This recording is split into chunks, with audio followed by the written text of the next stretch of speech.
High বন্ধুরা, প্রথম part দেখলাম, এটা হলো দ্বিতীয় পার্ট। অবশ্যই কেমন লাগলো মজাদার বাদাম ভাজা। সিরিয়াল ধরে খাইতে হবে, ধৈর্য ধরে দাঁড়িয়ে থাকতে হবে, কাজ থাকলে হবে না। কুমিল্লা চকবাজার। অবশ্যই যাদের ভিডিও ভালো লাগছে অবশ্যই সবাইকে দেখার সুযোগ করে দিবা, সুন্দর সুন্দর কমেন্ট করবা, কেমন লাগলো আমাকে জানাবা। তোমাদের জন্য এই ভিডিও। প্রিয় বন্ধুরা, তোমাদের ভালোবাসায় আজ আমি এ পর্যন্ত এসেছি। অবশ্যই তোমরা কমেন্ট করবা, সবাইকে দেখার সুযোগ করে দিবা। ধন্যবাদ সবাইকে। কেননা সুন্দর করে পুরো ভিডিও দেখো, না দেখলে বুঝতে পারবে না। প্রথম থেকে লাস্ট পর্যন্ত দেখলে মজা পাবে, কীভাবে বানাচ্ছে, কি দিচ্ছে, অনেক মশলা দিয়ে কিভাবে বানাচ্ছে, না দেখলে বিশ্বাস হবে না। দেখো কিভাবে সিরিয়াল ধরে সবাই নিচ্ছে। 20 টাকা 50 টাকা বাসায় নেওয়ার জন্য অনেকে প্যাকেট করে নিয়ে যাচ্ছে দাঁড়িয়ে থেকে। অনেক স্বাদের বাদাম ভাজা, অনেক স্বাদ, অনেক মজা।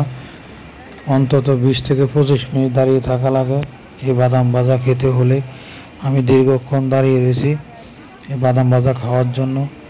এমন ভালো লেগেছে, সরিষার তেল দিয়া, বিভিন্ন মশলা, অনেক আইটেম মশলা দিয়া, শসা সালাদ দিয়ে কিভাবে মেখে বানাচ্ছে। এত স্বাদ, সিরিয়াল রেস্ট নাই। উনি 2টি হাত একসাথে করার সময় পাচ্ছে না, সবাই ধৈর্য সহকারে দাঁড়িয়ে খাচ্ছে। হোটেলে হলে কিন্তু পরোটা লেট হলে ধমক মারে, কিন্তু এনে সুযোগ নেই, ওনার প্রতিদ্বন্দ্বী কেউ নেই।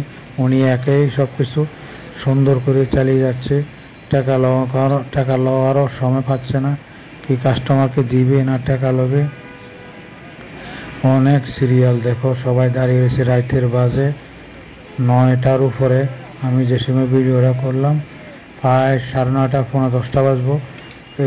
এই সময় ভিড়, দিনের বেলা তো আরও ভিড় থাকে, কেননা আমি সময় পাই না। হাঁটতে গিয়েছিলাম, হঠাৎ ভিড় দেখে আমি গেলাম। অবশ্যই তোমরা জানাবা তোমাদের কেমন লাগলো, সবাইকে দেখার সুযোগ করে দিবা। কুমিল্লা রাজগঞ্জ থেকে অটো ভাড়া 5 টাকা, চকবাজার মেইন রোডের পাশে। প্রচণ্ড ভিড়, ওনার দোনো পকেটে টাকা, সবাই টাকা দিচ্ছে, নিচ্ছে। সবাই খাওয়ার জন্য ভাড়া দিচ্ছে, একবারে এক ভল, বড় বলে করে এক ভল বানাচ্ছে সবাই খাওয়ার জন্য। এবারে সব চামিচ দিয়ে মেঘে সবাইকে দিচ্ছে। এই দেখেন চামিচ দিয়ে কীভাবে দিচ্ছে। অবশ্যই তোমাদের কেমন লাগলো আমাকে কমেন্টে জানাবা, সবাইকে দেখার সুযোগ করে দিবা। অনেক সুন্দর, আমি দীর্ঘক্ষণ দাঁড়িয়ে ভিডিও করলাম, কিভাবে দিচ্ছে অত্যন্ত ভালো লাগছে, কিভাবে মানুষকে সুন্দরভাবে প্যাকেট করে দিচ্ছে। দেখো তোমাদের কেমন লাগলো ভিডিওটা অবশ্যই কমেন্টে জানাবা, সবাইকে দেখার সুযোগ দিবা। নতুন ভিডিও নিয়ে আসছি। ধন্যবাদ।